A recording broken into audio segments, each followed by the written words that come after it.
3 de la mañana. Percibo este segundo, después este otro. Hago el balance de cada minuto. ¿A qué viene todo esto? ¿A qué he nacido? De cierto tipo de vigilias viene la inculpación del nacimiento.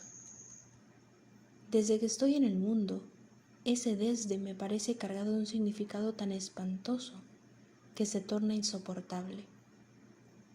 Hay un conocimiento que quita peso y alcance a lo que uno hace.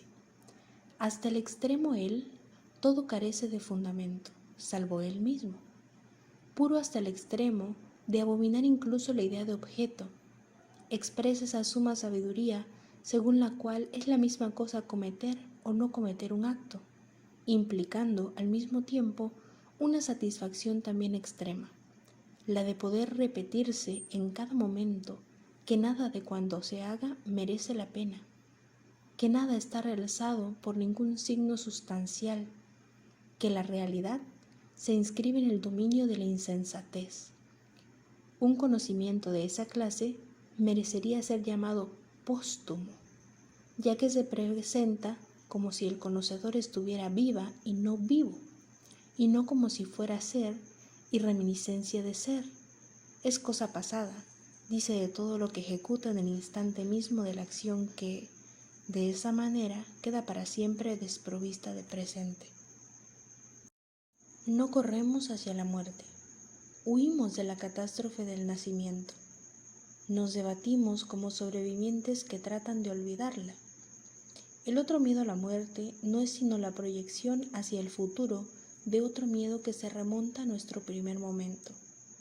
Nos repugna, es verdad, considerar al nacimiento una calamidad.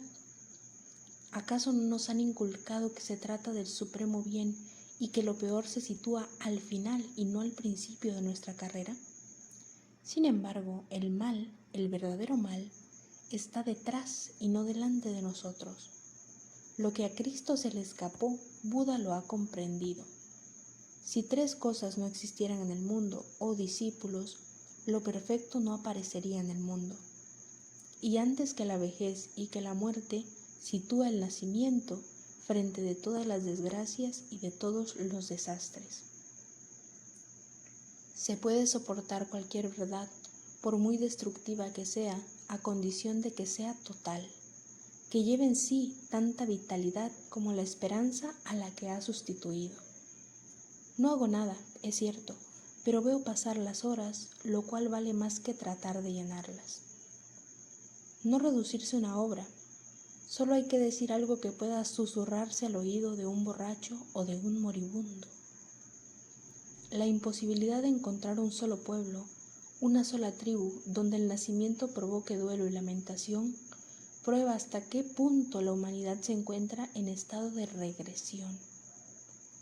Rebelarse contra la herencia es rebelarse contra millones de años, contra la primera célula. Hay un Dios al principio, cuando no al cabo de toda alegría.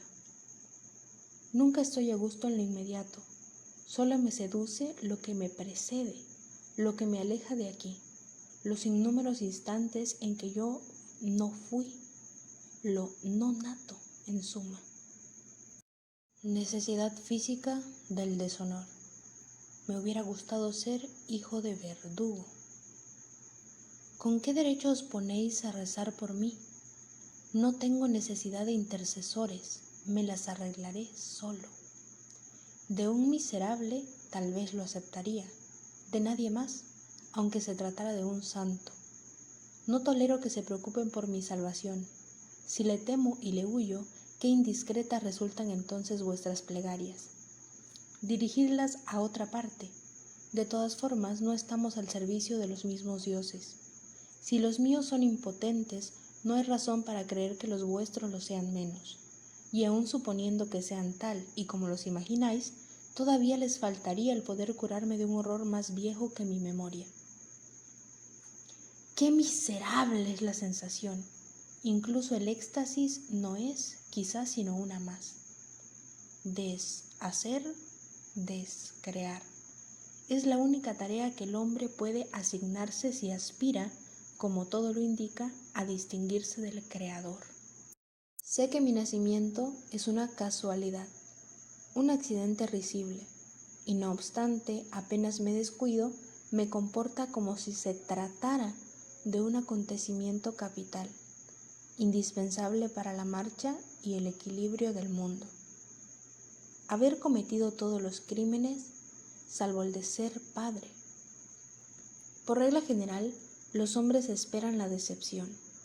Saben que no deben impacientarse, que llegará tarde o temprano, que les concederá los plazos necesarios para que puedan entregarse a sus actividades momentáneas. Con el desengañado sucede de otra manera. Para él, la decepción sobrevino en el momento mismo de la acción. No necesita acecharla porque está presente. Al liberarse de la sucesión, ha devorado lo posible y convertido el futuro en superfluo. Yo no puedo encontraros en vuestro futuro, dice a los otros. No tenemos un solo instante que no sea común. Y es que para él el porvenir de su totalidad está ya ahí. Cuando se percibe el fin en los comienzos, se va más aprisa que el tiempo. La iluminación, decepción fulgurante, otorga una certeza que transforma el desengaño en liberado. Me desligo de las apariencias y no obstante me enredo en ellas.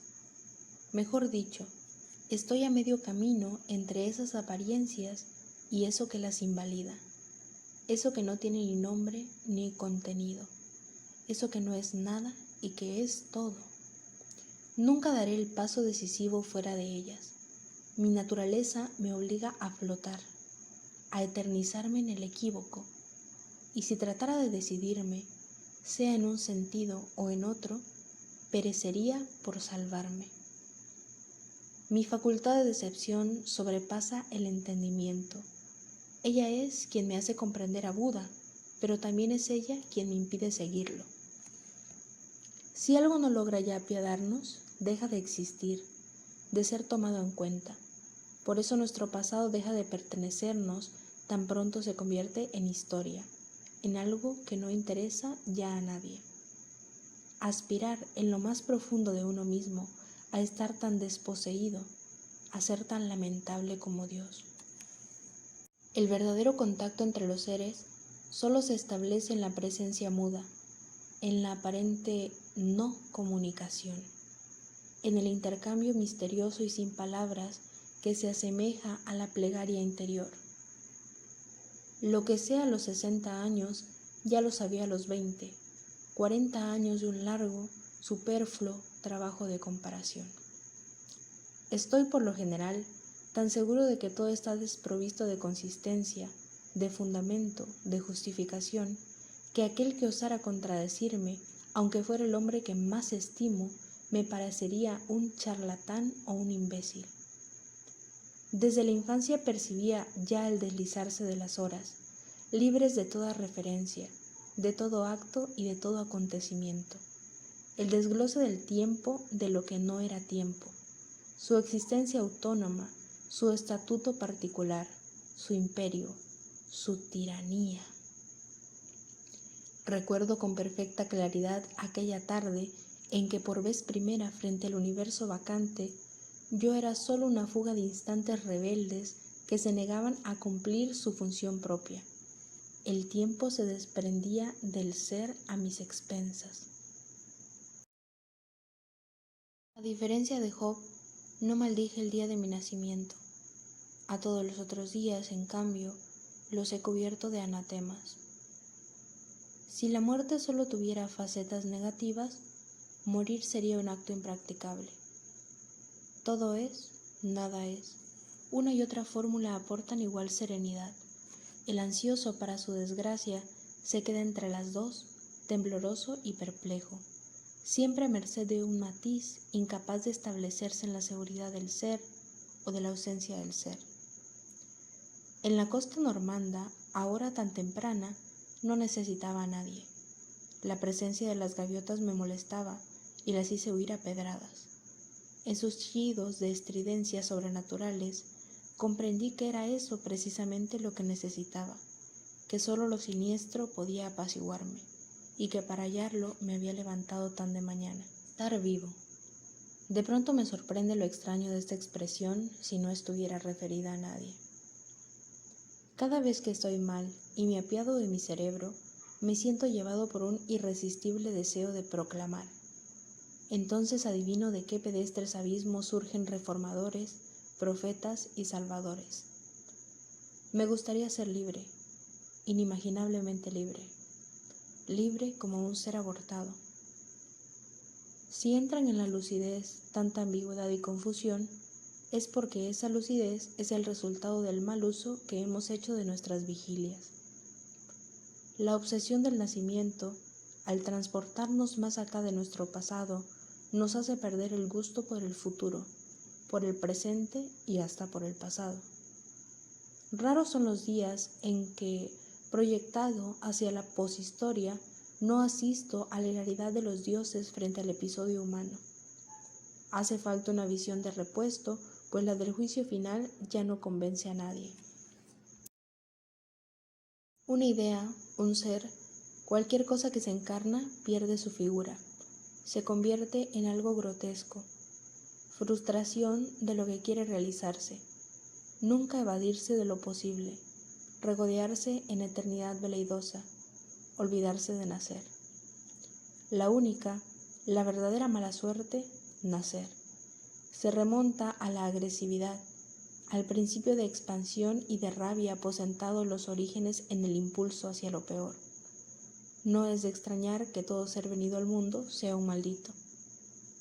Cuando se vuelve a ver a alguien después de muchos años, habría que sentarse uno frente al otro y no decir nada durante horas para que, al amparo del silencio, la consternación pudiese saborearse a sí misma. Días milagrosamente cuajados de esterilidad, y yo, en vez de alegrarme, de cantar victoria, de convertir esa sequedad en fiesta, de ver un ejemplo de mi realización y madurez, de mi desapego, me dejo invadir por el despecho y el mal humor. Así de tenaz es en nosotros el hombre viejo, la chusma turbulenta incapaz de hacerse a un lado. Me atrae la filosofía hindú, cuyo propósito esencial es el de superar el yo. Todo lo que hago y todo lo que pienso es únicamente yo y desgracias del yo. Mientras actuamos, tenemos una finalidad. Una vez terminada la acción, no tiene más realidad para nosotros que el fin que hemos perseguido. Nada consistente había, pues, en todo eso, salvo el juego. Pero hay quienes tienen la conciencia de ese juego durante la acción misma. Viven la conclusión en las premisas, lo realizado en lo virtual, minan lo serio por el hecho de existir. La visión de la no realidad, de la carencia universal, es el resultado combinado de una sensación cotidiana y de un brusco temblor. Todo es juego. Sin esta revelación fulminante, la sensación que uno arrastra a lo largo de los días no tendría ese sello de evidencia que necesitan las experiencias metafísicas para distinguirse de sus imitaciones, los malestares, pues todo malestar no es sino una experiencia metafísica abortada. Cuando uno ha agotado el interés que tenía por la muerte y da por concluido el asunto, retrocede hasta el nacimiento y se dispone a afrontar un abismo también inagotable. En este momento me siento mal. Este acontecimiento, crucial para mí, es inexistente, inconcebible para el resto de los seres, de todos los seres, salvo para Dios, si es que esa palabra tiene algún sentido. Por todas partes se dice que, si todo es fútil, hacer bien lo que se hace no lo es. No obstante, hasta eso es frívolo. Para llegar a esta conclusión y afrontarla, no hay que practicar ningún oficio, salvo el del rey, como Salomón. Reacciono como todo el mundo, incluso como aquellos a quienes más desprecio, pero me recobro arrepintiéndome de todo lo que hago, sea bueno o malo. ¿Dónde están mis sensaciones? ¿Se han desvanecido en mí? ¿Y qué es ese yo sino la suma de esas sensaciones? Extraordinario y nulo. Estos adjetivos se aplican a un cierto acto y, en consecuencia, a todo lo que de él resulta, a la vida en primer lugar. La lucidez es el único vicio que hace al hombre libre, libre en un desierto. A medida que los años pasan, decrece el número de seres con quienes puede uno entenderse. Cuando no haya ya nadie a quien dirigirse, seremos al fin tal y como se era antes de sucumbir en un nombre. Cuando se rechaza el lirismo, emborronar una página se convierte en un infortunio. ¿Qué sentido tiene escribir para decir exactamente lo que se tenía que decir? Es imposible aceptar ser juzgado por alguien que ha sufrido menos que nosotros, y como cada cual se cree un Job desconocido. Sueño con un confesor ideal a quien decirle todo, confesarle todo. Sueño con un santo hastiado. Después de siglos y siglos de morir, lo viviente se ha acostumbrado a estar vivo. De otra forma no se explicaría cómo un insecto o un roedor, el hombre inclusive, llegan con algunos remilgos a reventar tan dignamente. El paraíso no era un lugar soportable, de lo contrario el primer hombre se hubiera adaptado a él. Este mundo tampoco lo es, ya que en él se añora el paraíso o se da otro por seguro. ¿Qué hacer? ¿Dónde ir? No hagamos nada, no vayamos a ningún sitio, así, sin más. La salud es un bien, cierto, pero a los que la poseen les ha sido negada la suerte de saberlo, pues una salud consciente de sí misma es una salud en peligro. Y como nadie goza con su carencia de enfermedades, se puede decir sin exageración que los sanos tienen un justo castigo. Algunos tienen desgracias, otros obsesiones. ¿Quiénes son más dignos de lástima? No me gustaría que fuesen justos conmigo. Podría prescindir de todo, salvo del tónico de la injusticia. Todo es dolor. Esta fórmula budista modernizada daría todo es pesadilla. De la misma manera, el nirvana, llamado a poner término a un tormento más generalizado, dejaría de ser un recurso reservado solo a algunos, para tornarse universal como la pesadilla misma. ¿Qué es una crucifixión única comparada con la cotidiana que sobrelleva a quien padece de insomnio? Cuando me paseaba, tarde, por el camino bordeado de árboles, una castaña cayó a mis pies. El ruido que hizo al estallar, el eco que se suscitó en mí y un temblor desproporcionado con respecto a ese ínfimo incidente, me sumergieron en el milagro, en la embriaguez de lo definitivo, como si no hubiera ya más preguntas, solo respuestas. Me sentía ebrio de 1000 evidencias inesperadas con las que no sabía qué hacer. Así fue como estuve a punto de alcanzar mi momento supremo, pero creí preferible continuar el paseo. Confesamos nuestras penas a otra persona solo para hacerla sufrir, para que cargue con ellas. Si quisiéramos que se apegara a nosotros, le hablaríamos de nuestros tormentos abstractos, únicos que acogen con presteza todos los que nos aman.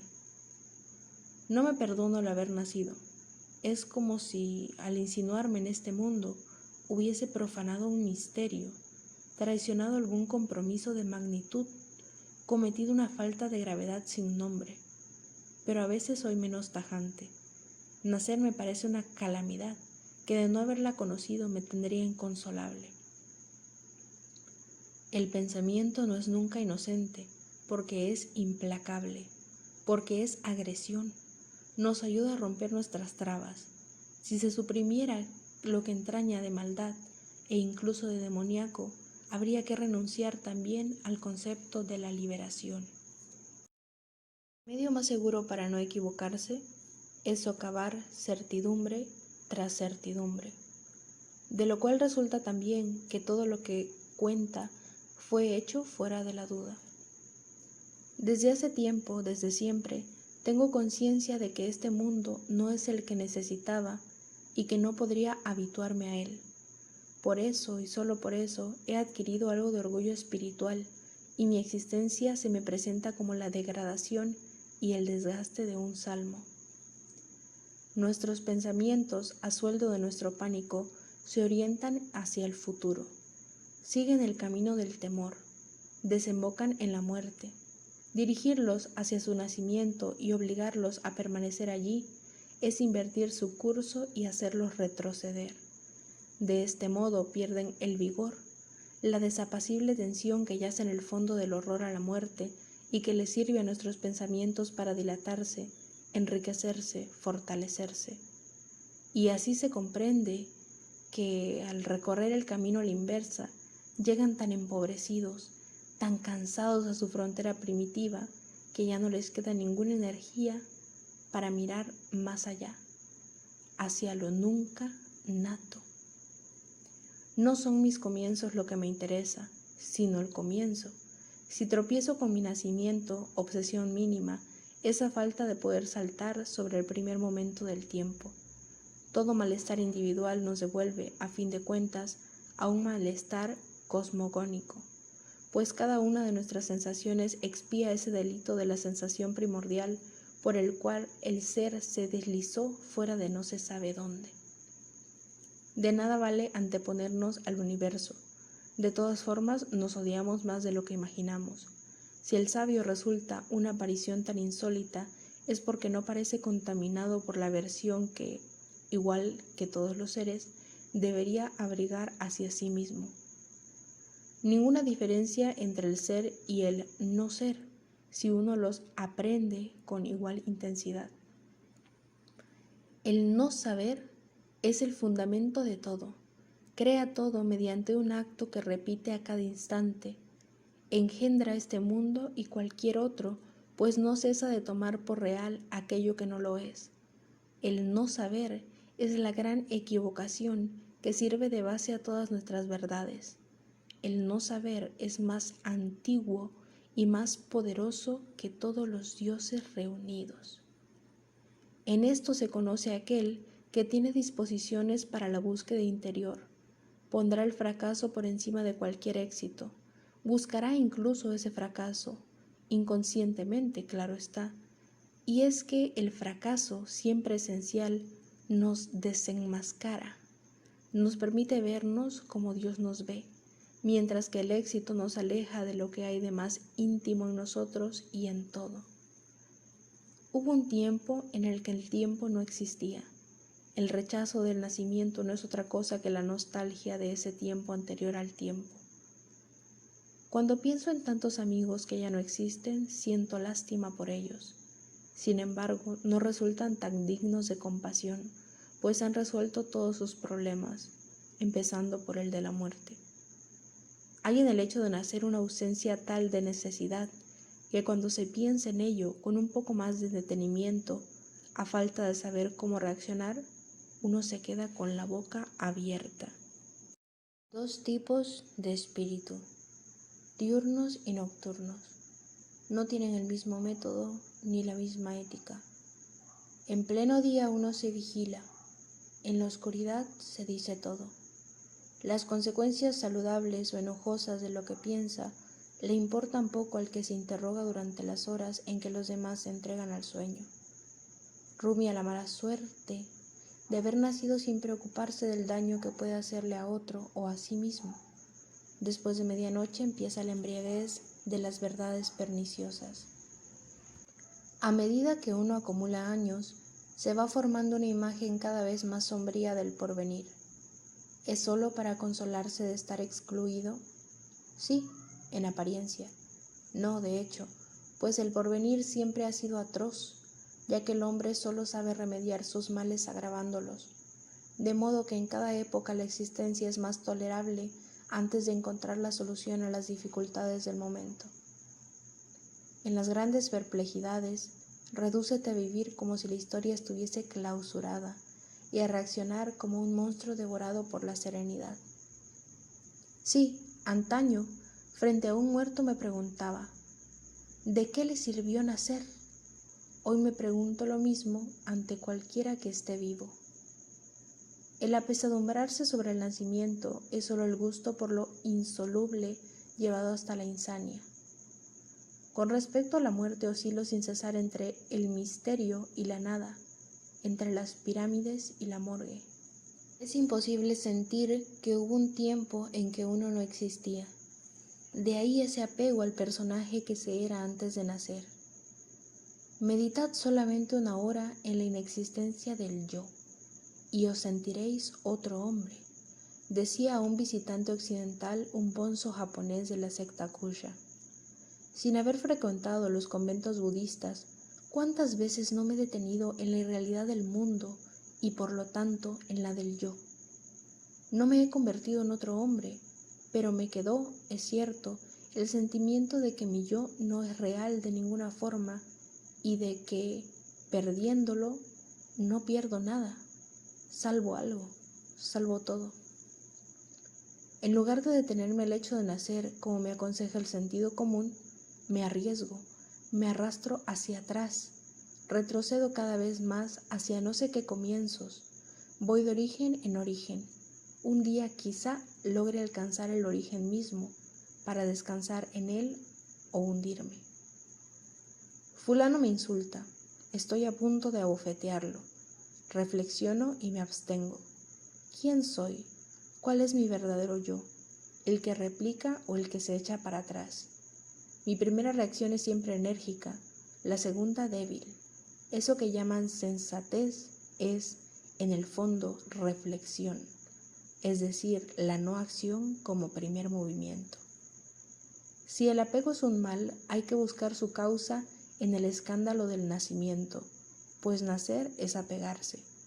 El desapego debería, pues, aplicarse a deshacer las huellas de ese escándalo, el más grave y el más intolerable de todos.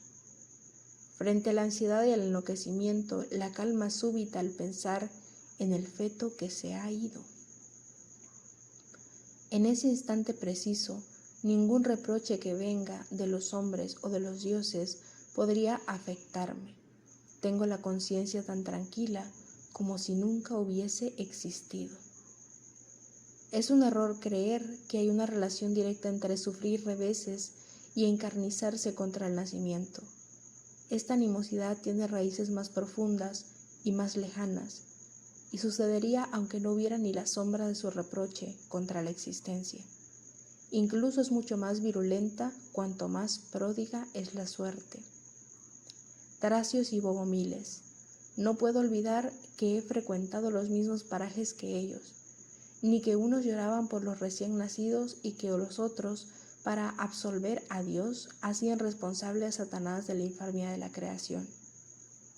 Durante las largas noches de las cavernas, cantidad de Hamlets deberían de monologar continuamente, ya que cabe suponer que el apogeo del tormento metafísico se sitúa mucho antes de esa insipidez universal que sigue al advenimiento de la filosofía.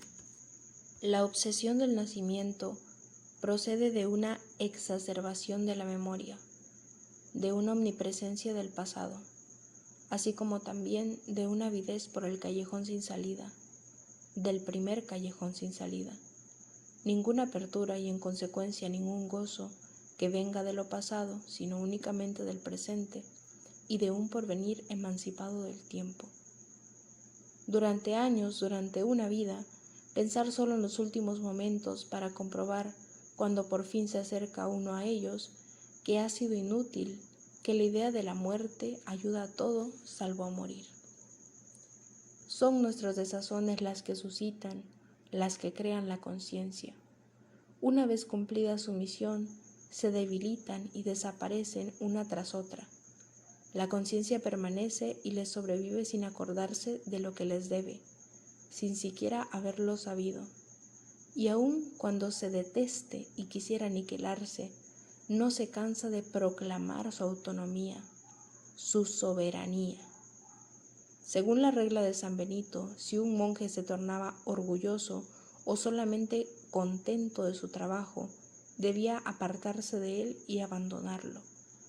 He aquí un peligro que no teme el que haya vivido en el apetito de la insatisfacción, en la orgía del remordimiento y del asco.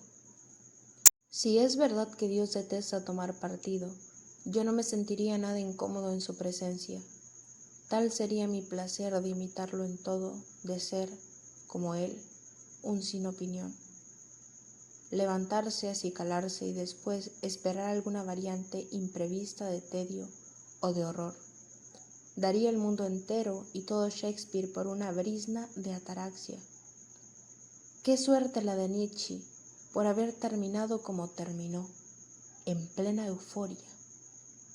Referirse sin cesar a un mundo donde todavía nada se humillaba, al surgimiento donde se presentía la conciencia sin desearla, donde, encenegado en lo virtual, se gozaba de la plenitud nula de un yo al anterior yo, no haber nacido de solo pensarlo.